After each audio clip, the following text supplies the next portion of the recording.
اچھا، اب پھر پہلی دو آیات کی طرف آ جائیے. اسلام ایمان علیحدہ چیزیں.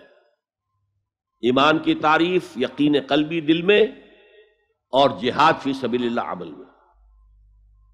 گویا کہ ان میں سے کوئی ایک چیز بھی نہیں ہے تو پھر مومن نہیں ہو تم. دل میں یقین نہیں تو مومن نہیں، عمل میں جہاد نہیں تو مومن نہیں. اب اسی کو دوسرے مقام سے جو میں نے آیات پڑھی تھی، سورہ صف کی آیت نمبر 10-11، یا ایھا الذین آمنوا هل ادلکم علی تجارۃ تنجیکم من عذاب علیم. اہل ایمان، کیا میں تمہاری رہنمائی کروں اس تجارت کی جانب جو تمہیں جہنم کے عذاب سے بچا دے، نجات دے دے. سوالیہ انداز، یہ قرآن کا بھی انداز ہے، حضور کا بھی انداز تھا. پہلے سوال کیا جائے تاکہ اذہان سوچنے کی طرف آمادہ ہو جائے، تیار ہو جائیں کہ اب آگے کیا بات آ رہی ہے. حضور بھی سوال کیا کرتے تھے، اتدرون من المفلس، تم جانتے ہو مفلس کسے کہتے ہیں؟ اکثر و بیشتر صحابہ کا جواب ہوتا تھا اللہ ورسولہ عالم، اللہ اور اس کا رسول بہتر جانتے ہیں. پھر حضور دوبارہ پوچھتے تھے تو اپنی اپنی سمجھ کے مطابق جواب دیتے تھے. المفلس عندنا ما لا درہم لہ ولا دینار. حضور ہم مصرف اسی کو سمجھتے ہیں جس کے پاس نہ درہم ہے نہ دینار ہے.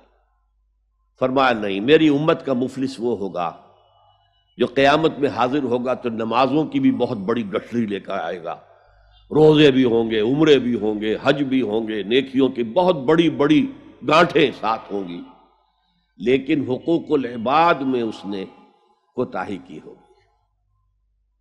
قد اکل مال ھذا، اس شخص کا مال ہڑپ کر لیا ہوگا غلط طریقے سے، بہنوں کا حصہ وراثت میں کھا لیا ہوگا، کسی پر تہمت لگائی ہوگی، کسی کی غیبت کی ہوگی، اور وہ سارے دعوے دار جمع ہو جائے، اللہ اس شخص نے میرے ساتھ یہ کیا، اللہ اس شخص نے میرے ساتھ یہ کیا، تو اس کی نیکیاں سب دے دی جائیں گی. اچھا بھائی، وہاں کوئی اور کرنسی تو ہے نہیں کہ اتنے ہزار جرمانہ یا اتنا لاکھ جرمانہ.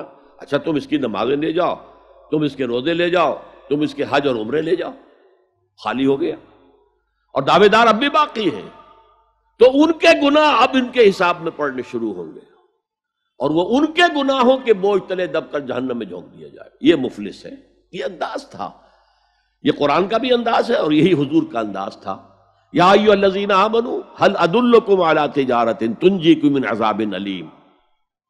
اے ایمان والو، اے ایمان کے دعوے دارو، یا اے وہ لوگوں جو ایمان قانونی حاصل کر چکے ہو، یا اے وہ مسلمانوں جن کی رسائی ابھی تک حقیقی ایمان تک نہیں ہوئی.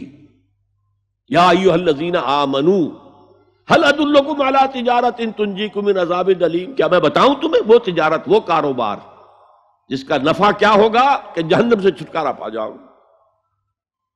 اب یہاں ایک منٹ رک کر توقف کر کے نظم کلام کے اعتبار سے ایک نتیجہ سامنے لے آئیے. اگر وہ تجارت نہیں کرو گے تو جہنم سے نجات کی امید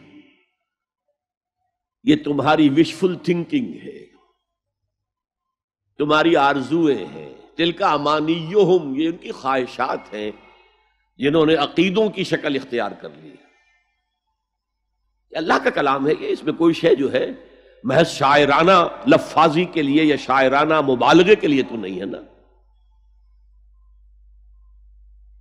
گنجینہ معنی کا طلسم اس کو سمجھیو جو لفظ کے غالب میرے اشعار میں آوے. تو قرآن میں جو لفظ آ رہا ہے وہ ہر لفظ اپنی جگہ پر معنی کا خزانہ ہے. هل ادلکم علی تجارۃ تنجیکم من عذاب علیم.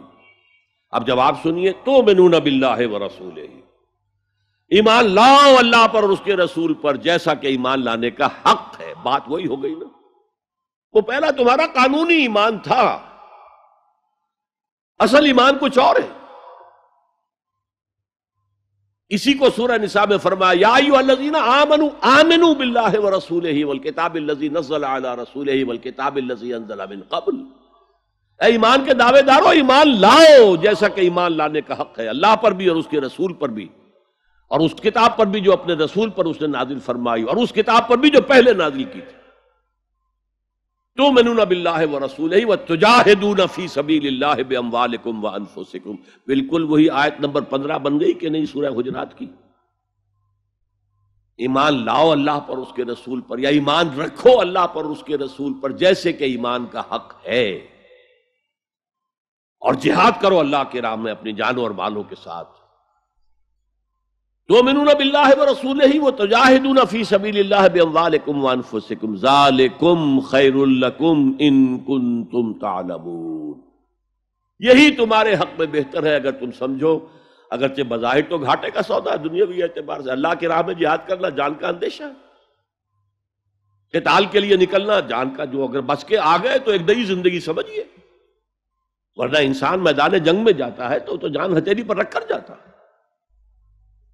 مال مانگا جا رہا ہے اللہ کی راہ میں، مال دے کر دنیا میں تو بہرحال دولت کی کمی کا احساس ہوتا ہے نا، اگرچہ تمہیں گھاٹے کا سودا نظر آتا ہے، حقیقت میں یہی نفع کا سودا ہے اگر تمہارے پاس علم حقیقی ہے۔